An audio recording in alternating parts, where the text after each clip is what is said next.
பயிற்சியாளர்கள் அனைவருக்கும் வணக்கம். நான் உங்களின் தமிழ் சரவணன். பயிற்சியாளர்களே, நம்ம இன்றைக்கி என்ன பார்க்க இருக்கிறோம் அப்படின்னு பார்த்தீங்கன்னா, சுட்டு எழுத்துக்கள், வினாய் எழுத்துக்கள் பார்க்க இருக்கிறோம்.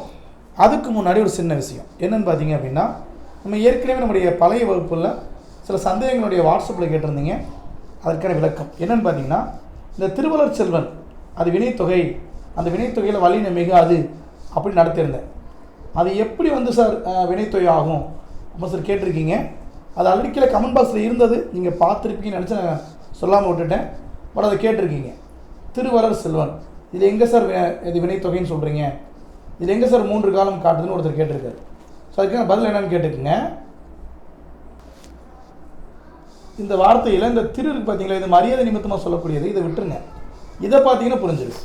வளர், அதாவது திருவை மட்டும் விட்டுட்டு 3 காலம் எப்படின்னு பாருங்கள். திரு வளர்ந்த செல்வன், அடுத்தது வளரும் செல்வன், வளர்கின்ற செல்வன், முக்காலம் காட்டிடுச்சா. அதனால் அது வினைத்தொகை. அந்த வினைத்தொகையில் வல்லினம் மிகாது. எப்படி ஊறுகாயில் வல்லினம் ஊர்காய் அந்த இக்கு வராது, அதுபோல் திருவள்ளுவர் செல்வனில் இச்சு வராது. இச்சு போட்டு எழுதுனா தவறு. ஓகே, இன்றைக்கி தலைப்பு கடந்து போயிடலாம். சுட்டு எழுத்துக்கள், வினாய் எழுத்துக்கள். சுட்டு எழுத்துக்கள், இந்த வார்த்தைக்கான அர்த்தம் அதோடைய அந்த சொல்லிலே சுட்டுதல், ஒன்றை சுட்டி காட்டுவது. அப்போ ஒரு சில எழுத்துக்கள் பார்த்தீங்கன்னா ஒரு விஷயத்தை சுட்டி காட்டுவதற்காகவே உருவாயிருக்கு. அதுக்கு பேர் தான் சுட்டு எழுத்துக்கள். அது எந்த மாதிரி எழுத்துக்கள் அப்படின்னா, இந்த எழுத்துக்கள் ஆ இ உ, மொத்தம் 3 எழுத்துக்கள். அதில் ஊவை பார்த்தீங்கன்னா இப்போ நடப்பு காலத்தில் பயன்படுத்துறது இல்லை. இந்த 2 தான் நம்ம அதிகமாக பயன்படுத்துகிறோம். சரி, இது சொல்ல ஒரு மிக முக்கியமான விஷயம் சொல்லணும். நேற்று நான் சொல்ல மறந்துட்டேன். என்னென்னு பார்த்தீங்கன்னா, நேற்றைய தலைப்பு என்னென்னு பார்த்தீங்கன்னா அப்படின்னா, மயங்கொலி பிழைகள் பார்த்தோம். பார்த்தீங்களா, மயங்கொலி பிழைகள் எத்தனை, அது மிக முக்கியமான கேள்வி. அதை சொல்ல மறந்துட்டேன். மயங்கொலி பிழைகள் 8. இப்போ சுட்டு மயங்கொலி பிழைகள் 8, இப்போ சுட்டு. சுட்டு எழுத்துக்கள் எத்தனைன்னு பார்த்தீங்கன்னா 3. இது மறக்காமல் இருக்கிறதுக்கு சுட்டுல எத்தனை எழுத்துக்கள் இருக்குன்னு பாருங்கள். கரெக்டாக 3 எழுத்துக்கள் இருக்குது. அப்போ அதில் 3 எழுத்து தான். அது ஆ இ உ. அதில் இப்போ தற்காலத்தில் பயன்படுத்தாத எழுத்து உ, பயன்படுத்துகிற எழுத்து ஆ இ. ரைட், தொடர்ந்து பார்க்கலாம். ஓகே, இப்போ சுட்டு எழுத்துக்கள் 3ன்னு பார்த்துட்டோம். இதுதான் அந்த 3. அடுத்து பார்த்தீங்க அப்படின்னா, சுட்டு எழுத்துக்களில் எத்தனை வகைகள் இருக்குதுன்னு பார்த்தீங்கன்னா, 1 அகசுட்டு, இன்னொன்று புறச்சுட்டு, இன்னொன்று அண்மை சுட்டு. அகச்சுட்டு, புறச்சுட்டு, அண்மை சுட்டு, சேமை சுட்டு, கீழே ஒன்று இருக்குது. மொத்தம் 4 சுட்டுகள் இருக்குது. இப்போ இந்த ஒவ்வொன்றா இதுக்கு விளக்கத்தை பார்க்க போகிறோம். அகசுட்டு, அகம்னா என்னப்பா, உள்ளேன்னு அர்த்தம். அகம்னா மனம், ரைட்டுங்களா. இப்போ பாருங்கள், அகசுட்டுக்கு விளக்கத்தை பாருங்கள். இவன், அவன், இது, அது, இந்த சொற்கள் இருக்கக்கூடிய சுட்டு எழுத்துக்கள் நீக்கி பாருங்களேன். ஒரு உதாரணம் எழுதுன்னு பாருங்கள். இப்போ இதுன்னு இருக்குது. இப்போ இதில் பார்த்தீங்கன்னா சுட்டு எழுத்து எது, இ. இதை நீக்கிடுங்க, தூன்னு வருது. அது, ஆவை நீக்கிறீங்க, தூண் வருது. ஏதோ பொருள் இருக்கா, இல்லை. அடுத்து இதை பாருங்கள். அவன் இவன், அவன் இவன். இதில் அந்த ஆவையும் ஈவையும் நீக்கிடுங்களேன். நீக்கினா வன், வன் வருது. ஸோ வன் என்பது பொருள் அல்ல. அப்போ இதுபோல் சுட்டு எழுத்துக்களை நீக்கினால் பிற எழுத்துக்கள் பொருள் கொடுக்கல அப்படின்னா அதுக்கு பேர் அகசுட்டு. புரியுதுங்களா. அப்படி இல்லாமல் பொருள் கொடுத்துச்சு அப்படின்னா புறசுட்டு. ஒரே லைனில் முடிச்சாச்சு. வாட்சி பாருங்கள், புரியும். இப்போ புறசுட்டுக்கு உதாரணம் பாருங்கள். அவ்வானம், இம்மலை அப்படின்னு வருது. இப்போ அவ்வானத்தில் நீங்கள் ஆவை நீக்கிட்டீங்க அப்படின்னா வானம் இருக்கு. இம்மலையில் ஈயை நீக்கிட்டீங்கன்னா மலைன்னு இருக்கு. பொருள் தருகிறது. அப்போ அகசுட்டு அந்த சுற்றெழுத்துக்களை நீக்கினால் பொருள் தராது. புறசுட்டு சுற்றெழுத்துக்களை நீக்கினாலும் பொருள் தரும். அதை மட்டும் மறந்துடாதீங்க. அதை மறக்காமல் இருக்கிறதுக்கு ஒரு ஐடியா உண்டு. புறசுட்டு பொருள் தரும், ரெண்டுமே பாருங்கள் பால வரக்கூடிய சொல்லு தான். புரியுங்களா. அதை மைண்டில் வச்சுக்கோங்க, ரைட்டுங்களா. அதே நேரத்தில் இன்னொரு இப்படி மைண்டில் வச்சுக்கலாம். ரொம்ப அகங்காரம் முடித்தவன் எதையும் தரமாட்டான். ரொம்ப அகங்காரம் முடித்தவன் எதையும் தரமாட்டான். அப்போ அகசுட்டு பொருள் தராது, புறசுட்டு பொருள் தரும். ரைட்டுங்களா. ஓகே, அடுத்த உபதலைப்பு அண்மை சுட்டு. அண்மை சுட்டு, அண்மைனா முதல் என்ன அர்த்தம் புரிஞ்சுக்குங்க. அண்மை என்பது பக்கத்தில் இருப்பதை குறிக்கும். சேமி என்பது தூரத்தில் இருப்பதை குறிக்கும். அதாவது பக்கத்தில் இருக்கக்கூடிய விஷயங்களை சுட்டி காட்டக்கூடிய சொற்கள் பார்த்தீங்கன்னா அண்மை சுட்டு. தொலைவில் உள்ள, அதாவது சேமியில் உள்ள பொருட்களை சுட்டி காட்டக்கூடிய சொற்கள் சேமி சுட்டு. உதாரணம் பாருங்க, இதை பாருங்க. இஃது, அஃது, இஃது, அஃது. இதனால கவனிச்சு பார்த்தீங்கன்னா இஃதுனா பக்கத்தில் இருக்குன்னு அர்த்தம். அப்போ ஈர துவங்கின உடனே பாருங்க அது பக்கத்தில் இருக்கிற மாதிரியே இருக்கு. இவன், இவள், இவர், இது, இவை, இம்மரம், இவ்வீடு எல்லாமே இந்த பக்கத்தில் இருக்கிற மாதிரியே நான் பேசுவோம். இந்த கையை பார்த்தீங்கன்னா நம்ம சுருங்கிறோம். அப்போ பக்கத்தில் இருக்கிற சொல்றதுனால இதுக்கு பேர் அண்மை சுட்டு. இப்போ சேமி சுட்டு அப்படின்னா பாருங்க, அவள், கை எப்படி போகும், மேலோக்கி போயிடும். அவர், அது, அவை, அவ்வீடுன்னு வரும்.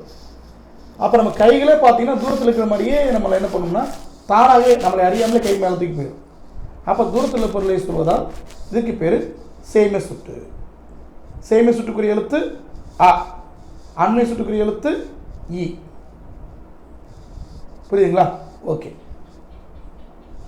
இது பாருங்களேன், அதாவது காலத்தில் ஒரு எழுத்து இல்லாமல் போயிடுச்சு பார்த்தீங்களா, ஒரு சுட்டு எழுத்து. அதுக்கும் சில பயன்படுத்தியிருக்காங்க, ஆனால் இப்போ காலப்போக்கில் பயன்படுத்துறதில்லை. இந்த வார்த்தையில் கேள்விப்பட்டிருக்கீங்களா? உது, உவன். நிச்சயமாக கேள்விப்பட்டிருக்க மாட்டோம். ஏன் அப்படின்னா அண்மை சுட்டுக்கும் சேமி சுட்டுக்கும் நடுவில் இருக்கக்கூடிய விஷயங்களை சுட்டி காட்டுவது தான் இந்த சுட்டு. ஆனால் இதை நம்ம என்ன பண்ணுறதில்ல, பயன்படுத்துறது இல்லை. ஒன்று அண்மை இல்லாட்டி தூரம், ஏதோ ஒன்று சொல்லிடுறது. இந்த மாதிரி இடையில இருக்கிற மாதிரி நம்ம சுட்டி காட்டுறது இல்லை. அதனால இது காலப்போக்கில் மறைஞ்சு போச்சு. உது, உவன் என்பது இல்லை. உது, உவன் என்பது அண்மைக்கும் சேமிக்கும் நடுநிலையில் இருப்பதை சுட்டி காட்டுவது. ரைட்டுங்களா? ஓகே. இன்னும் குறிப்பாக சொல்லணும் அப்படின்னா இது இலக்கிய வழக்கில் இல்லை. எது? இந்த சுட்டு இல்லை, ஆனால் செய்யுள் வழக்கில் இருக்கு. ரைட்டுங்களா? இது கூடுதல் தகவல் நோட் பண்ணிக்கோங்க. அடுத்து இதை பாருங்க, சுட்டு திரிபு. சுட்டு திரிபு அன்றைக்கி நம்ம இதில் இந்த வழி நிறுத்து மிகுமா மிகாதான்னு கூட அதில் பார்த்தோம். நினைக்கிறேன் உதாரணத்தில் சுட்டு திரிபு பார்த்தோம். ரைட்டுங்களா? இட்டு கூட்டல் ஊ வருது, அதனால இத்து கண்டிப்பாக அந்த இடத்துல வரும் அப்படின்ற மாதிரி பார்த்தோம். Right, okay. சுட்டெழுத்துக்கள் ஓகே. அதில் சார் சுட்டு திரிபு அப்படின்னா நம்ம என்ன பண்ணிட்டோம்னா காலப்போக்கில் ஒவ்வொரு வார்த்தையுமே கொஞ்சம் கொஞ்சம் கொஞ்சம் கொஞ்சம் காலப்போக்கில் மாறிடும். அந்த மாதிரி இந்த சுட்டெழுத்துக்களாக வர வேண்டியது, அதாவது அண்மை சுட்டு சேமி சுட்டே வர வேண்டியது, இன்னும் கொஞ்சம் அதில் எக்ஸ்ட்ரா எழுத்துக்களை போட்டு வேறு வார்த்தையை மாற்றி வச்சுருக்கோம். எப்படின்னு பாருங்களேன். அம்மரம், இவ்வீடு, இதெல்லாம் என்னது புற சுற்றுகள் நமக்கு நல்லா தெரியும். ஆனால் நம்ம இது இப்படி சொல்கிறதில்ல. எப்படி சொல்லிட்டு இருக்கோம் தெரியுமா?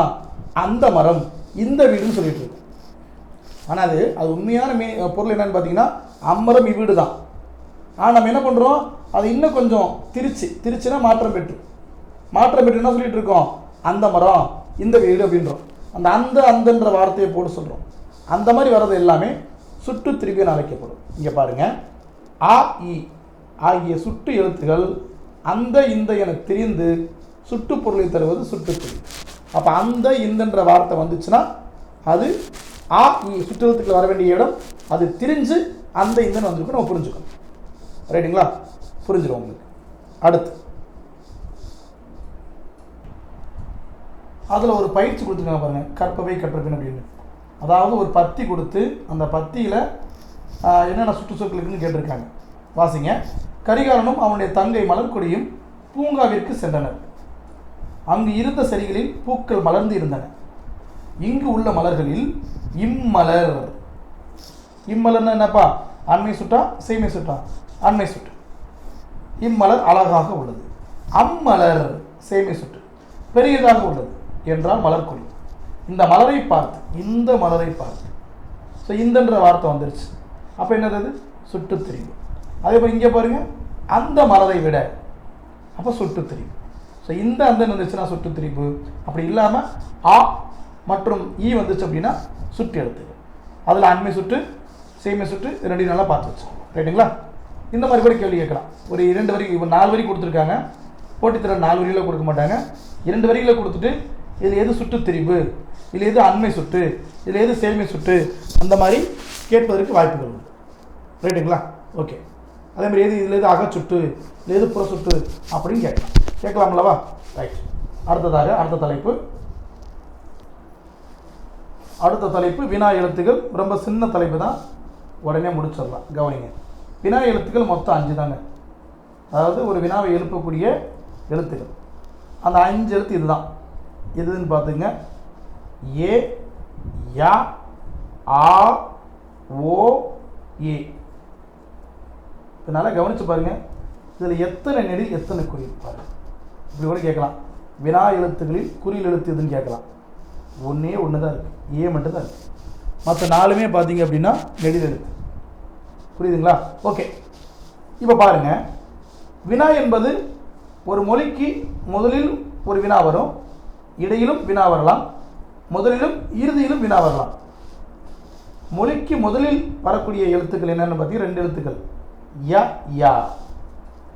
உதாரணம், எங்கு நடந்தது, யாருக்கு நடந்தது, இது போன்ற வினாக்கள். புரியுது இல்லையா? அடுத்த வார்த்தை, மொழியின் இறுதி வருவது, அவன் அப்படி பேசலாமா, உனக்கு இது தெரியுமோ கேட்கலாம் அல்லவா? எப்படி முடியுது பாருங்க, பேசலாமா ஆன்னு முடியுது. மா என்பது இம்மு கூட்டல் ஆ, அப்போ ஆ என்று முடிகிறது. தெரியுமோ இம்மு கூட்டல் ஓ, நெடில். அப்போ இந்த மாதிரி மொழியில் இறுதியில் இடம்பெறுவது, அப்போ அது மாதிரி 2 எழுத்து.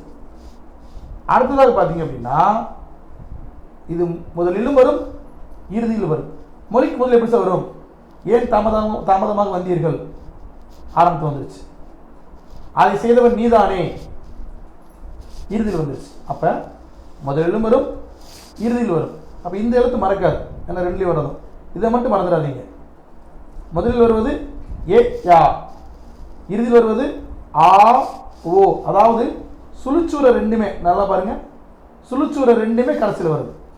ஆலையும் சுழிச்சு விடுறீங்க, ஓலையும் சுழிச்சு விடுறீங்க. சுழிச்சு விடுறது 2மே கடைசி, சுழிக்காத 2 எழுத்துக்களும் முன்னாடி வரும். அந்த மாதிரி ஞாபகம் வச்சுக்கோங்க. ரைட். இதில் எத்தனை வகை இருக்குது அப்படின்னு பார்த்தீங்கன்னா 2 வகை, அகவினா, புறவினா. அகவினானா என்ன சார், புறவினா என்ன சார்? எப்படி அகசுட்டு புறசுட்டு பார்த்தோமோ அதே அர்த்தம் தான். அகசுட்டில் என்ன பார்த்தீங்க, அதாவது சுட்டு எழுத்துக்களை நீக்கினா பொருள் தரலை. இங்கேயும் அதே மாதிரி தான். இங்கே பாருங்க, உதாரணம், எது யாருன்னு வச்சுக்கோங்க. எது யார், இதில் நீங்கள் வினா எழுத்தை நீக்கிறீங்க, ஏவையும் யாவையும் நீக்கி பாருங்க, தூ இருன்னு முடியுது. அப்போ பொருள் தரலை. இந்த மாதிரி வினா எழுத்துக்களை நீக்கி பொருள் தரலை அப்படின்னா அப்போ அகத்தே இருந்து வினா பொருள் தருது. அதனால் இதுக்கு பேர் அகவினா அப்படின்வாங்க. ரைட். இப்போ வினா எழுத்துக்களை நீக்கினா பொருள் கொடுத்துட்டா சார், பொருள் கொடுத்துட்டா வழக்கம் போல் அது புறவினா. இங்கே பாருங்க, அவனா, இவனா, அது மன்னிக்கும், அவனா, வருவானோ அப்படின்னு வருது. இப்போ அவனா இது பிரிங்க, அவன் கூட்டல் ஆன்னு வருது. இப்போ வினா எழுத்தை ஆவை நீக்கிறீங்க, ஸோ அவன் என்று வருகிறது, பொருள் தருகிறது. வருவானோ, வருவானோ அப்படின்றப்ப நோ, இன்னும் கூட்டல் ஓன்னு பிரிக்குது, முன்னாடி என்ன இருக்குது, வருவான்றது, அப்போ பொருள் தருது.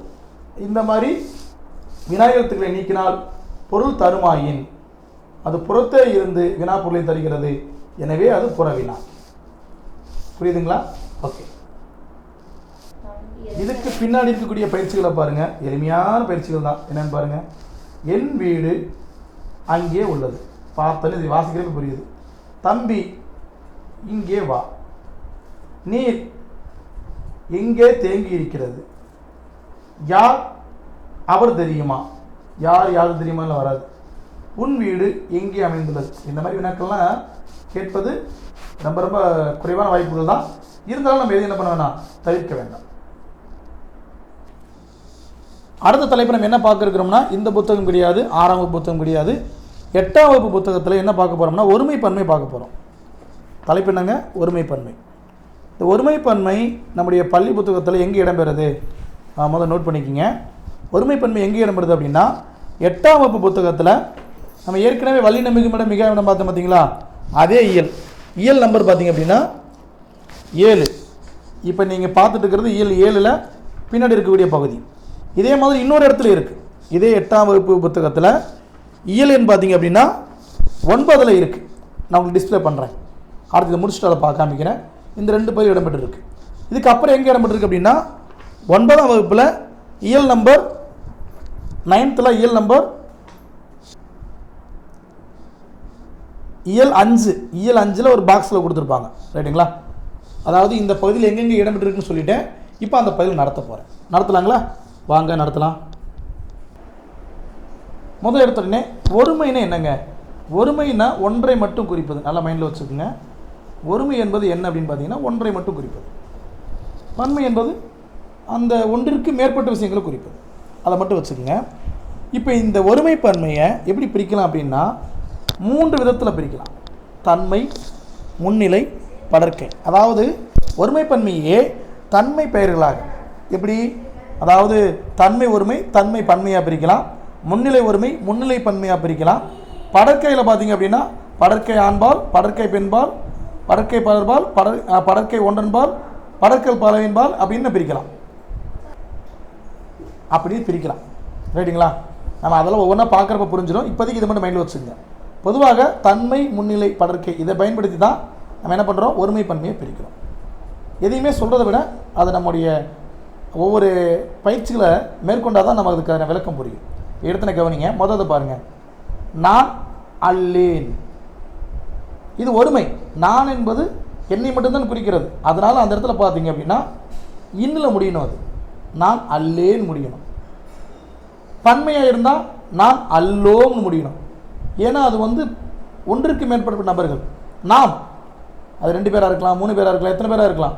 அதனால் நாம் அல்லோம் அப்படின்னு முடியணும். புரியுதுங்களா? ஓகே. இப்போ முன்னிலை வந்துருங்களேன். முன்னிலை ஒருமையாக இருந்துச்சுன்னா நம்ம முன்னாடி இருக்கிற ஆளை சொல்கிறது. தன்மைனா நாமளே சொல்கிறதுப்பா. முன்னிலை என்பது நம்ம முன்னாடி இருக்கிற ஆளை சொல்கிறது. நீ அப்படின்னு சொல்லிட்டோம்னா ஒருமையாக சொல்கிறப்ப நீ அல்லைன்னு சொல்லணுமா. அதே இது பன்மையாக இருந்தால் நீ வீர் அல்லீன்னு சொல்லணுமா. நீ வீர் அல்லீன்னு சொல்லணும். ரைட். ஏதோ புரிஞ்ச மாதிரி இருக்குது. இருந்தாலும் இந்த வார்த்தைகள் பார்த்தீங்கன்னா புதுசு புதுசாக நம்ம ஃபேஸ் பண்ணுற மாதிரி இருக்குது.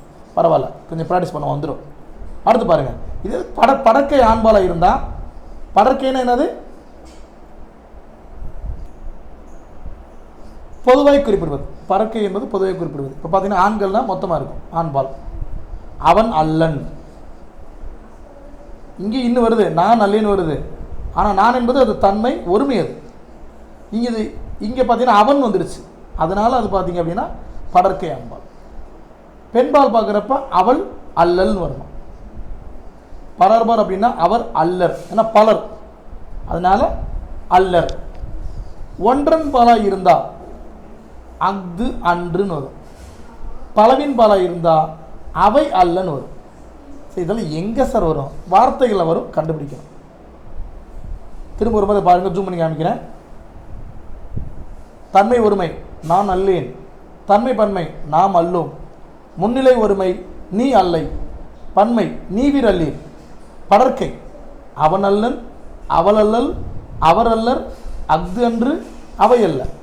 இந்த வார்த்தைகளை ஒரு முறைக்கு 2 முறை பார்த்து வச்சுட்டிங்கன்னா எளிமையாக இருக்கும். இப்போ பாருங்களேன், நம்முடைய பள்ளி புத்தகத்தில் அவ்வளோதான் இருக்குது ஒருமை பன்மை பற்றி. இப்போ நான் கொஞ்சம் எக்ஸ்ட்ரா பாயிண்ட் சொல்லி நோட் பண்ணிக்கோங்க. இப்போ ஒருமையில் யான் வந்துச்சு அப்படின்னா, நல்லா கேட்டுங்க, ஒருமையில் யான் வந்துச்சுன்னா அது பன்மையை எப்படி மாறலாம் அப்படின்னா யாம்னு மாறலாம், யாங்கள் மாறலாம். நோட் பண்ணிக்கோங்க. யாம்னு மாறலாம், யாங்கள் மாறலாம். அதே மாதிரி ஒருமையில் நான் வந்துச்சு அப்படின்னா அது பன்மையில் நாம்னு மாறலாம், நாங்கள் மாறலாம். நாம் நாங்கள் அப்படின்னு மாறலாம். அதே மாதிரி முன்னிலையில், நல்லா கேட்டுங்க, முன்னிலையில் நீ அப்படின்னு இருந்துச்சுன்னா, நல்லா கேட்டுங்க, நீன்னு இருந்துச்சுன்னா அது பன்மையாக மாறுறப்ப நீர் நீங்கள் மாறும். நீர் நீங்கள் மாறும். உதாரணங்கள் நம்ம பார்க்குறப்ப அது புரியும் உங்களுக்கு. ரைட்டுங்களா? ஓகே. படற்கையில் எக்கச்சக்கமாக இருக்குப்பா. படற்கையில் எக்கச்சக்கமாக இருக்குது. ஒவ்வொன்றா பார்த்துட்டே போகிறோம். பாருங்கள். இப்போ அவன் அவள் இருந்துச்சு அப்படின்னா, இங்கே பாருங்கள், அவன் அவள் இருந்துச்சு அப்படின்னா நோட் பண்ணிக்கோங்க. பன்மையில் எப்படி வரும்? அவர்கள்னு வரும். எப்படி வருங்க? அவர்கள்னு வரும்.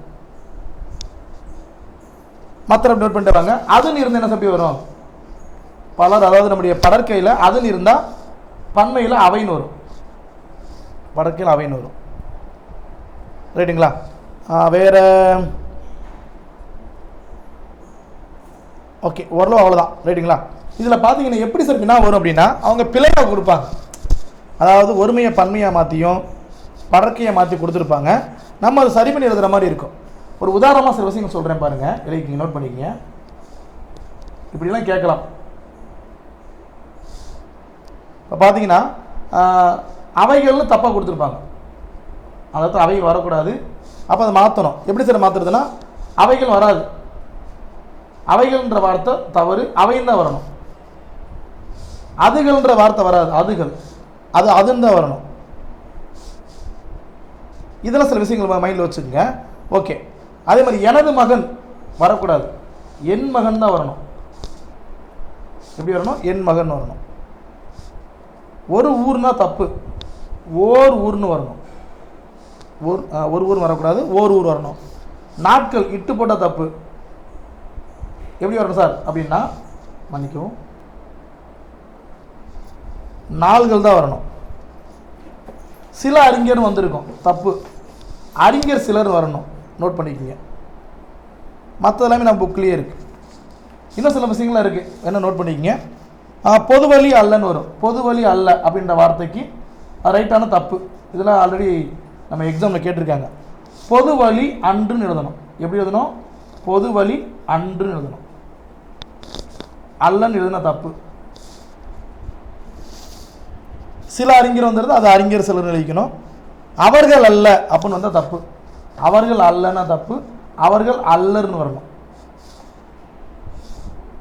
அவை அன்று அப்படின்னு வந்தால் தப்பு, அது அன்றுன்னு வரணும். அது அன்றுன்னு வரணும். இந்த மாதிரி நிறைய சொல்லிட்டே போகலாம்ப்பா, இந்த அளவுக்கு போதும். இந்த இதுவும் நோட் பண்ணிங்க. அவை தான் ஓடின அப்படின்னா தப்பு, அவை தாம் ஓடினன்னு வரணும். இதெல்லாம் ஒருமைப்பன்மை, அதாவது தவறாக கொடுத்துருப்பாங்க, நீங்கள் அதை மாற்றி எழுதுகிற மாதிரி இருக்கும். அந்த ஆப்ஷனில் கண்டுபிடிக்கிற மாதிரி இருக்கும். பொதுவாக அன்று என்பது ஒருமை, அல்ல என்பது பன்மை. அதை மட்டும் மைண்டில் வச்சுக்கோங்க. தான் என்பது ஒருமை, தாம் என்பது பன்மை. ரைட்டுங்களா? இதெல்லாம் மைண்டில் வச்சுக்கோங்க. அடுத்தது உதாரணங்கள் வரப்போ உங்களுக்கு புரியும். அடுத்து இங்கே பாருங்கள், சத்தம் இல்லாமல் ஒரு ஒன்வேர்டு இருக்குது பாருங்கள், ரொம்ப முக்கியமான ஒன்வேர்டு, அமைதியாக இருக்குது. எது சார் அப்படின்னா இதுதான். இருங்க, பின்ன கொஞ்சம் பெருசாக வைக்கிறேன். வேர், உண்டு, இல்லை, இந்த 3 எழுத்துக்கள் பார்த்தீங்கன்னா வார்த்தைகள் மூவிடத்திற்கும் ஐம்பாலுக்கும் பொதுவான சொற்கள். எது எது? வேறு, உண்டு, இல்லை. நோட் பண்ணிக்கிங்க. கேட்கலாம், மூவிடத்திற்கும் ஐம்பாலுக்கும் பொதுவான சொற்களில் தவறானது எது? ஆப்ஷன் ஏல வேறு, ஆப்ஷன் பியில் உண்டு, ஆப்ஷன் சியில் இல்லை, ஆப்ஷன் டியில் ஏதாச்சும் வேறு ஏதாவது கொடுத்துருக்கான். அப்போ இதை கொஞ்சம் பார்த்துங்க. ஒன்வேர்டு மிக முக்கியமான ஒன்வேர்டு. இப்போ நம்ம பார்த்த ஒருமைப்பன்மையில் எந்த மாதிரி வினாக்கள் வரும்ன்றதை இப்போ பார்க்க போகிறோம். இங்கே பாருங்கள், பின்வரும் தொடர்களில் உள்ள பிழைகளை திருத்தி எழுதுக.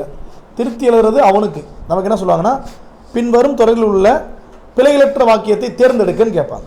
இப்போ பாருங்கள், ஒவ்வொன்றிலும் என்னென்ன தவறுக்கு நம்மளே கண்டுபிடிக்கலாம். அதை செய்தது நான் அன்று வரலாமா? வரக்கூடாது. இதை செய்தது நான் அல்லேன்னு போடணும். ஏன் அப்படின்னா இது தன்மை, ஏன்னா ஒருமை. நான் வந்திருக்கு. ஸோ நான் வந்துச்சு அப்படின்னா என்னென்னு பார்த்தீங்கன்னா அது தன்மை, ஒருமை. அப்போ அல்லேன்னு வரணும். பானையை உடைத்தது கண்ணன் அல்லன தப்பு. கண்ணன் என்பது ஒரு ஆண்பால். அப்போ எப்படி சார் வரணும் அப்படின்னா கண்ணன் அல்லன் வரணும், பின்னாடி இன் போட்டு வரணும். கண்ணன் அல்லன், அதாவது இது வந்து எப்படின்னு பார்த்தீங்க அப்படின்னா அந்த பேர் சொல்லி வருது, அதனால் பின்னாடி இப்படி தான் வரணும், அந்த ஆண்பாலை குறிக்க மாதிரி அல்லன்னு சொல்லி வரணும். அடுத்து மல்லிகை குளத்தில் பூக்கும் மலர் அல்லைன்னு கொடுத்துருக்காங்க. மலர் அல்லை என்பது தவறு, மலர் அன்றுன்னு வரணும். மலர் அன்றுன்னு வரணும். அதாவது இந்த இது கரெக்டாக மிக சரியாக விளக்கம்னு பார்த்தீங்கன்னா மல்லிகை குளத்தில் வந்திருக்கு, பூக்கும் மலர் அல்லைன்னு வந்திருக்கு. வாசிக்கிறப்ப அது அல்லையும் தப்புன்னு தெரியுது. பட் என்ன சார் வரலாம் அப்படின்னு பார்த்தீங்கன்னா இது வந்து அக்ரிணை. ஸோ அக்ரிணை சொல்ல ஒன்றன் பாலுக்கு என்ன வரும்? நம்முடைய மேலே இருக்க டேபிளில் பாருங்கள் புரியும். ஒன்றன் பாலுக்கு அஃது அன்றுன்னு இருக்கும். அப்போ இந்த இடத்துல பார்த்தீங்கன்னா மலர், அந்த அல்லையை தூக்கிடணும். அல்லை என்பது தவறான வார்த்தை, அது பதிலாக மலர் அன்றுன்னு போட்டால் ரைட். ஏன்னா மலர் என்பது ஒன்றன் பால் தான். ஒருவேளை மலர்கள் வந்திருந்தால் இங்கே என்ன பண்ணியிருக்கலாம் அப்படின்னா மலர் அல்லன்னு கொண்டு போயிருக்கணும். மன்னிக்கும், மலர்கள் அல்லன்னு கொண்டு போயிருக்கணும் பன்மையை வந்திருந்தா. ஆனால் அங்கே பார்த்தீங்கன்னா ஒருமையில் வந்தனால மலர் அன்றுன்னு போகணும். புரியுதுங்களா? ஓகே, அடுத்தது கவனிங்க. சித்தர்கள் செயற்கையை விரும்பியவர்கள் அல்லோம் வந்திருக்கு. சித்தர்கள் அப்படின்றப்ப நிறைய பேர் இருக்காங்க, அதே நேரத்தில் ஆண்கள், அதே நேரத்தில் பெண்களும் இருக்கலாம் மேபி. அதனால் பார்த்தீங்கன்னா பலர்பால்னு வச்சுக்கோங்க. இப்போ பலர்பால் அதே நேரத்தில் பார்த்தீங்கன்னா படற்கை. அப்போ அல்லோம் என்பது தவறு. அந்த இடத்துல எப்படி வரணும் அப்படின்னு பார்த்தீங்கன்னா, சித்தர்கள் செயற்கையை விரும்பியவர்கள் அல்லர், இதுதான் கரெக்ட். ஏன்னா அது பலர்பால், படற்கையில் பலர்பால். அடுத்து பாருங்க, பகைவர் நீவீர் அல்லர். ஸோ இந்த நீவீர்ன்ற வார்த்தை எது வரும்? முன்னிலையில் பன்மையை குறிக்கும், முன்னிலையில் பன்மையை குறிக்கும். ரைட்டுங்களா? ஓகே. இந்த இடத்துல பகைவர்னு வந்துருக்கு. இப்போ முன்னிலை இருந்தால் ஓகே. பகைவர் என்பது எதை குறிக்குது அப்படின்னு பார்த்தீங்கன்னா, அதாவது முன்னிலை பன்மை. பகைவர் நீவீர், அப்போ அல்லர் வருமா? வராது. அல்லர் என்பது பலர்பாலுக்குரியது. இங்கே பகைவர் நீவீர்னு வந்துருச்சு. அதனால முன்னிலை பன்மைக்குரிய அல்லீர் தான் வரணும். பகைவர் நீவீர் அல்லீர்னு வரும். புரியுதுங்களா? இவ்வளோதான்ப்பா. அது மொத்தம் இந்த மேலே இருக்கக்கூடிய அந்த சொற்களை நீங்கள் கரெக்டாக புரிஞ்சுக்கிட்டிங்கன்னா எல்லாத்தையும் எளிமையாக பண்ணிடலாம். சும்மா நீங்கள் முயற்சி பண்ணி பாருங்கள். எல்லாத்தையும் அழிச்சிட்டு நீங்களே ட்ரை பண்ணி பாருங்கள், கண்டிப்பாக தப்புலாம் வரும். அதே மாதிரி கீழே இன்னொரு எக்ஸாம்பிள் இருக்கு பாருங்க, அதையும் பார்த்துடலாம். இங்கே இருக்கிறத மட்டுமே நீங்கள் பார்த்துக்கிட்டாலே போதும். சரியான எதிர்மறை சொற்களை கொண்டு நிரப்புக. தாங்கள் படிக்க வேண்டிய புத்தகங்கள் இவைன்னு கொடுத்துருக்காங்க. தாங்கள் படிக்க வேண்டிய புத்தகங்கள் இவை. அப்போ இதுக்கு அடுத்து என்ன வார்த்தை வரலாம்? தாங்கள் வந்துருச்சு. அப்போ பார்த்தீங்கன்னா முன்னிலை, முன்னிலை பன்மை. தாங்கள், அப்போ எத்தனை பேர் தெரியல, அப்போ பன்மை தான், ஒருமை கிடையாது. ஸோ பன்மை அப்படி வந்ததுனால தாங்கள் படிக்க வேண்டிய புத்தகங்கள் இவை அல்லீர்னு வரணும். காரணம் முன்னிலை பன்மை. ரைட்டுங்களா? அதே மாதிரி உங்களோடு வருவோர் டேஸ் அல்லோம்னு இருக்கு. உங்களோடு வருவோர் அல்லோம் வந்துட்டா அது எதை குறிக்கும் அப்படின்னா தன்மை பன்மை குறிக்கும். தன்மை பன்மைன்னா எங்கே வரணும் அப்படின்னா நாம் வரணும். அதாவது நம்மளை பற்றி குறிக்கணும், ஆனால் அது எப்படி இருக்கணும்? பன்மையாக இருக்கணும். உங்களோடு வருவோர் நாம் அல்லோம். நீங்கள் மேலே போய் முதல் பக்கத்தை எடுத்து பாருங்கள். இங்கே பாருங்கள், நான் காமிக்கிறேன் பாருங்கள். எங்கே இருக்கு? இங்கே பாருங்கள். இங்கே இதை அழிச்சிடுறேன், அப்போ தான் புரியும்.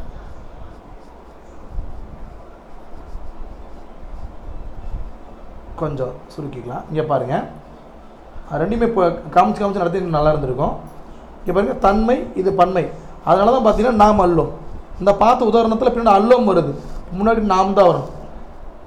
நான் அதுக்கு முன்னாடி பார்த்தது பாருங்கள், முன்னிலை பன்மை நீவீர் வந்துருச்சு. நீவீர் வந்துருச்சு அப்படின்னா அந்த இடத்துல அவங்க என்ன கொடுத்துருந்தாங்க? அல்லர் கொடுத்துருந்தாங்க. ஆனால் அல்லீர் தான் வரணும்.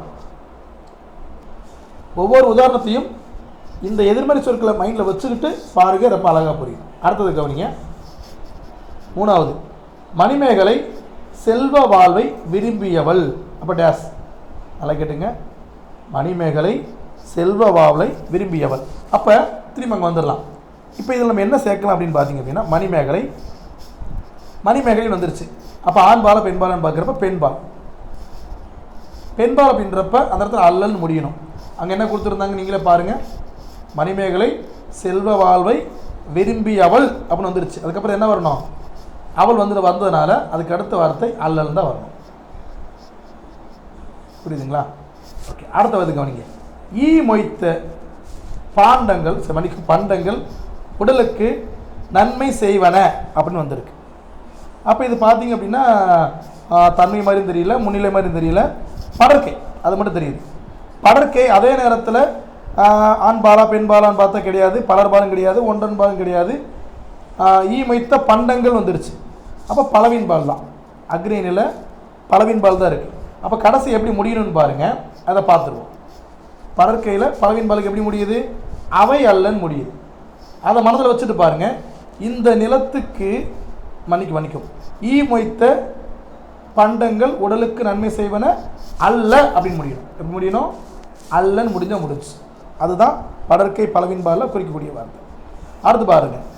இந்த நிலத்துக்கு உரிமையாளர் டேஸ் அல்லைன்னு கொடுத்துருக்காங்க. இந்த நிலத்துக்கு இந்த வார்த்தை கவனிக்கணும். இப்போ தன்மை உரிமையாளர் அப்படின்னு கொடுத்துருக்காங்க. அப்போ உரிமையாளர் ஒருத்தர் தான். அப்போ தன்மை ஒருமையில் என்ன வரும்? நாம் என்ற வார்த்தை வரும். வருங்களா? ஓகே. மன்னிக்கும், இது தன்மை எல்லாம் முன்னிலை. ஏன்னா ஒருத்தர் இன்னொரு சொல்கிறாரு, இந்த நிலத்துக்கு உரிமையாளர் ஒன்று நீ இல்லைன்னு வரணும், இல்லாட்டி நீவீர் இல்லைன்னு வரணும்.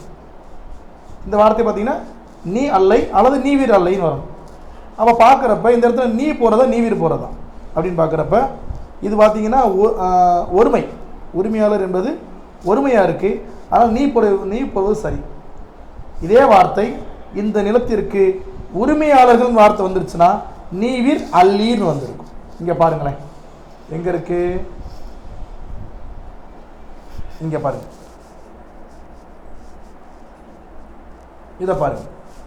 இந்த நிலத்திற்கு உரிமையாளர் அல்லைன்னு வந்திருக்கு. அப்போ நீ அல்லைன்னு தான் வரணும். இதே இது உரிமையாளர்கள் வந்துருச்சுன்னா நீவீர் அல்லீர்னு போடணும். அப்போ இது மட்டுமே போதும். இதை மைண்டில் நீங்கள் வச்சுக்கிட்டாலே எந்த ஒரு உதாரணம் கொடுத்தாலும் உங்களால் சுயமாக எழுத முடியும். ஓகே, இதற்கு அடுத்தபடியாக இதே புத்தகத்தில் 212ஆம் பக்கம் இன்னும் கொஞ்சம் கொடுத்துருக்காங்க ஒருமைப்பன்மை பற்றி. தான் என்பது ஒருமையை குறிக்கும், தாம் என்பது பன்மையை குறிக்கும். இங்கே பாருங்கள், தான், தன்னை, தன்னால், தனக்கு, தனது, இது எல்லாமே ஒருமை தொடரில் தான் பயன்படுத்தணுன்றாங்க. தான் வந்துட்டாலே ஒருமை தான். அதே வார்த்தை தாம், தம்மை, தம்மால், தமக்கு, தமது, அதாவது நகரம் வருவது எல்லாம் ஒருமை, மகரம் வருவது எல்லாம் பன்மை. பாருங்க, தான், தன்னை, தன்னால், தனக்கு, தனது, இது எல்லாமே ஒருமை தொடரில் பயன்படுத்தணும். தாம், தம்மை, தம்மால், தமக்கு, தமது, இது எல்லாமே பன்மை தொடரில் பயன்படுத்தணும். உதாரணம் பாருங்க, தலைவர் தமது கையால் பரிசு வழங்கினார். தலைவர் தமதுன்னு வந்திருக்கு. அப்போ இல்லையா சார், இந்த இடத்துல அது இடிக்குது, கண்டிப்பாக இடிக்குது. ஏன் அப்படின்னா இந்த இடத்துல தலைவர் அப்படின்றப்ப ஒருத்தர் தான். அப்போ தான், தன்னை, தன்னால் தான் வந்திருக்கணும். ஆனால் இங்கே தமதை பயன்படுத்தலாம். எப்போது அப்படின்னா இங்கே பாருங்கள், தலைவர் என்பது ஒருவரை குறித்தாலும் அது மரியாதை நிமித்தமாக பன்மையை சொல்லலாம். மரியாதை நிமித்தமாக பேசுகிறப்ப ஒரு சில இடங்களில் பன்மையாக பேசலாம். அதுக்காக இந்த வித்தியாசமான உதாரணம் கொடுத்துருக்காங்க. இந்த ஒரு உதாரணத்துக்காக இந்த பக்கத்தை திரும்பி நான் கொண்டு வந்தேன். ஏன்னா இந்த மாதிரி விஷயம் தான் கேட்பாங்க போட்டித் தேர்வு. புரியுதுங்களா? அதாவது பொதுவாக ஒருமையில் மேலே பார்த்த நகரம் வரக்கூடிய சொற்கள் தான் பயன்படுத்தணும். ஆனால் தலைவர் என்பது கொஞ்சம் பார்த்தீங்க அப்படின்னா ஒரு உயர்வை குறிக்குது, மரியாதையை குறிக்குது. அதனால் பன்மையை பயன்படுத்தலாம். தலைவர் தமதுன்ற வார்த்தையை பயன்படுத்திக்கலாம். தமது கையால் பரிசு வழங்கினார். ஆனால் இங்கே பாருங்கள், மாணவன் அப்படின்னு வர்றப்ப தமதை பயன்படுத்த முடியாது. ஏன்னா அந்த இடத்துல மாணவன் ஒருமையை குறிக்குது. அதனால தனது கையால் பெற்றுக்கொண்டான்னு வந்திருக்கு. இங்கே இதை பாருங்களேன், மாடுகள் தமது தலையை ஆட்டின. மாடுகள், மாடுகள் என்பது பன்மை, அதனால தமது பயன்படுத்தியிருக்கு. அதே நேரத்தில் கன்று என்பது சிங்கிள், அதாவது ஒருமை. அப்போ தனது தலையை ஆட்டியது தான் கரெக்ட். இப்போ மாடுகள் அப்படின்னு வர்றப்ப பன்மை தமது, கன்றுன்னு வரப்ப தனது. ஒன்று மட்டும் வித்தியாசம், தலைவர் வரப்ப மட்டும் என்ன போட்டுறாதீங்க, தனதுன்னு போட்டுறாதீங்க, தமதுன்னு போடணும். அது நீங்கள் வாசிக்கவே தெரிஞ்சிடும். தலைவர் தனது கையால் பரிசு வழங்கினார் என்பது தவறு. அந்த தனது பயன்படுத்தக்கூடாது, ஒருமையை பயன்படுத்தக்கூடாது. தலைவர் தமது கையால் வழங்கணும். சார் தலைவர் என்பது பன்மை அல்ல அப்படின்றப்ப பன்மை கிடையாது, ஆனால் மரியாதை நிமித்தமாக பன்மையை பயன்படுத்தலாம். இதுதான் விதி. ரைட்டுங்களா? ரைட். அடுத்ததாக இப்போ இதை மைண்டில் வச்சுக்கிட்டு அடுத்து இருக்கக்கூடிய 5 உதாரணங்களை பாருங்கள். சிறுமி, சிறுமிகள் கிடையாது, சிறுமி தான். அப்போ தனதா தமதா அப்படின்னு கண்டிப்பாக தனது தான் வரும். சிறுமி தனது கையில் மலர்களை வைத்திருந்தாள். அம்பேத்கர் ஒடுக்கப்பட்ட மக்களின் உயர்வுக்காக, இந்த இடத்துல பார்த்தீங்கன்னா அவர் ஒரு தலைவர். ஸோ மரியாதை நிமித்தமாக சொல்கிறப்ப தனது உழைப்பை நல்கினார்னு சொன்னால் தவறுன்றாங்க. தமது உழைப்பை நல்கினார் சொல்லணும். இப்போ உங்களுக்கு புரிஞ்சிருக்கும். அடுத்து பாருங்கள், உயர்ந்தோர் டேஸ் புகழ்ந்து கொள்ள மாட்டார்கள், தம்மை தாமேவா தன்னை தானேவா. உயர்ந்தோர் அப்படின்னாலே அதுவும் மரியாதை நிமித்தமாக தான். அப்போ உயர்ந்தோர் என்பது பன்மையும் வரும். அதனால தம்மை தாமே என்பது ரைட். உயர்ந்தோர் தம்மை தாமே புகழ்ந்து கொள்ள மாட்டார்கள். அடுத்து பாருங்கள், இவை, இவை டேஸ் எனக்கு பிடித்த நூல்கள். இவை தான் எனக்கு பிடித்த நூல்களா தாமா அப்படின்னா இந்த இடத்துல இது தானம் தான் குறிக்கும். இவை என்பது உயர்ந்த மரியாதை நிமித்தமான சொல்ல கிடையாது. அதனால ஒருமையும் கூட எனக்குன்னு வந்திருக்கு, அதனால தான் தான். அடுத்ததாக குழந்தைகள் டேஸ் இயன்ற உதவிகளை பிறருக்கு செய்கின்றனர். குழந்தைகள் என்பது பன்மை. அப்போ தன்னால தம்மால. குழந்தைகள் அப்படின்றப்ப மிக மரியாதை நிமித்தமான சொல் கிடையாது, அதனால் தன்னால் சொல்லிக்கலாம். குழந்தைகள் தன்னால் இயன்ற உதவிகளை பிறருக்கு செய்கின்றன. இந்த இடத்துல இதே நேரத்தில் ஒரு தலைவர் பேர் வந்துருச்சுன்னா தம்மால் மாறிடும். புரியுதுங்களா? ஓகே. இப்போ நீங்கள் டிஸ்பிளேல பார்க்குறது 9th. இது சும்மா ஒரே ஒரு பாக்ஸ் மட்டும் தான், டக்குன்னு பார்த்து முடிச்சிடலாம். இது பார்த்தீங்க அப்படின்னா இயல் எத்தனையில் இருக்குன்னா 5வது இயலில் இருக்குப்பா. 5வது இயலில் பேஜ் நம்பர் பார்த்தீங்க அப்படின்னா 141. பாருங்கள், அன்று என்பது ஒருமை. இதை நம்ம ஆல்ரெடி பார்த்துட்டோம், இதுக்கு நான் உங்களுக்கு நடத்திட்டேன். அல்ல என்பது பன்மைக்குரியது. இது பலம் அன்று, ஏன்னா ஒருமையினால அது அன்றுன்னு பயன்படுத்தணும். அதே நேரத்தில் பழங்கள் வந்துருச்சுன்னா அல்லன்னு பயன்படுத்தணும். ஒருமைனா ரூ வரணும், அதே நேரத்தில் பன்மைனா லா வரணும். அதே மாதிரி எத்தனை என்பது எண்ணிக்கை குறிக்கும். எத்தனை நல்லா கேட்டுக்கணும். எத்துணைன்னு வந்துருச்சுன்னா அது அளவையும் காலத்தையும் குறிக்கும். நல்லா கேட்டுங்க. நம்முடைய தமிழ் எழுதுறப்ப நமக்கு மிகப்பெரிய பிரச்சனை இந்த எத்தனை எத்துணை தான். சில பேர் எத்தனைன்னு கேட்போம், சில பேர் எத்துணைன்னு கேட்போம். எத்தனை என்பது ஒரு இடத்துல பயன்படுத்தணும், எத்துணை என்பது எந்த இடத்துல பயன்படுத்தணும்னு பாருங்கள். எங்கெல்லாம் எண்ணிக்கையை குறித்து வருகிறதோ அங்கெல்லாம் எத்தனை, எங்கெல்லாம் ஒரு அளவையும் ஒரு காலத்தையும் குறிக்கிறதோ அங்கெல்லாம் எத்துணை. இல்லை சார், எனக்கு உதாரணங்கள் சொன்னால் தான் புரியும். பாருங்களேன், எத்தனை நூல்கள் வேண்டும், அப்போ 5 6ன்னு எண்ணிக்கை தான் சொல்ல முடியும். அதனால் எத்தனைன்னு வந்திருக்கு. அதே நேரத்தில் பாருங்கள், எத்துணை பெரிய மரம், அப்போ ஒரு அளவை குறிக்கிறது, ஏன்னா சைஸில் பெருசு. எத்துணை ஆண்டு பழமையானது, ஏன்னா அது காலத்தை குறிக்குது. அப்போ அந்த வார்த்தை புரியுதுங்களா? எங்கெல்லாம் எண்ணிக்கை வருதோ அங்கே எத்தனை தாதான். எங்கெல்லாம் அளவும் காலம் வருதோ அங்கெல்லாம் துணை, தனை துணை மைண்டில் வச்சுங்க. அளவும் காலமும் துணை, எண்ணிக்கைன்னு வந்துச்சுன்னா நை, எத்தனை மட்டும்தான். ரைட்டுங்களா? இது மாதிரி நிறைய ப்ராக்டிஸ் பார்த்திங்கன்னா நம்ம பண்ணோம் அப்படின்னா இந்த தன்மை ஒருமை பன்மையில் பார்த்திங்கன்னா நம்ம எந்த ஒரு தவறும் செய்ய மாட்டோம். ரைட்டுங்களா? ஓகேப்பா. ஒரு விஷயத்தை நோட் பண்ணிக்கங்க. நமக்கு சந்தேகம் வரும், அப்போ எத்தனைனா ஒருமையாக பன்மையாக கேட்கக்கூடாது. நல்லா கேட்டுங்க, அது எண்ணிக்கை தான். இப்போ எத்தனை நூல்கள்னால் நீங்கள் 5 சொல்லலாம், 6 சொல்லலாம், 7 சொல்லலாம். ஸோ எண்ணிக்கை குறித்து வந்தாலும் எத்தனை தனைன்னு போட்டுருங்க, அளவும் காலம் குறித்து வந்தால் துணைன்னு போட்டுருங்க. இப்போ பாருங்கள், நமக்கு அதுக்கு ஒரு பரிசோதனை பாருங்கள். எத்தனை நூல்கள் சார் பன்மையில் தான் சார் கொடுத்துருக்காங்க அப்படின்னு நினச்சிங்கன்னா ஓகே. ஆனால் இதை பாருங்களேன், அடுத்து பாருங்களேன். சார் பன்மையில் கொடுத்துருக்காங்க, நம்ம எத்தனை போடலாம். அப்போ இது எத்தனை பெரிய மரம் வந்து ஒருமையில் கொடுத்துருக்காங்க, அப்போ வந்து பன்மை கொடுத்தா எத்தனை போடணுமான்னு போட முடியாது. ஏன் பாருங்கள், இப்போ பெரிய மரங்கள் வருதுன்னு வச்சுக்குவோம், எத்துணை பெரிய மரங்கள் போடலாமா? போடக்கூடாது. ஏன்னா பெரிய என்பது அளவை தான் குறிக்குது. நல்லா அடுத்து கவனிங்க. எத்துணை ஆண்டுகள் பழமையானது, எத்துணை ஆண்டுகள் பழமையானதுன்னு வந்துச்சு அப்படின்னா சரி, இந்த இடத்துல பார்த்தீங்கன்னா ஆண்டுகள் வந்து பன்மையில் வந்துருச்சு, ஆனால் நான் எத்தனைன்னு போகிறேன்னு போட முடியாது. ஏன்னா ஆண்டு என்பது காலத்தை குறிக்குது. அதான் ஒரே வார்த்தை சொல்லிட்டாங்க. இந்த ஒருமை பண்பது என்பதை விட எண்ணிக்கை அப்படின்னா தனை, அளவும் காலம் வந்து துணை. ரைட்டுங்களா? ஓகே, இதுபோல் நல்ல வீடியோவோட அடுத்த வீடியோவில் மீட் பண்ணுறேன். அனைவருக்கும் நன்றி. தேங்க்யூ.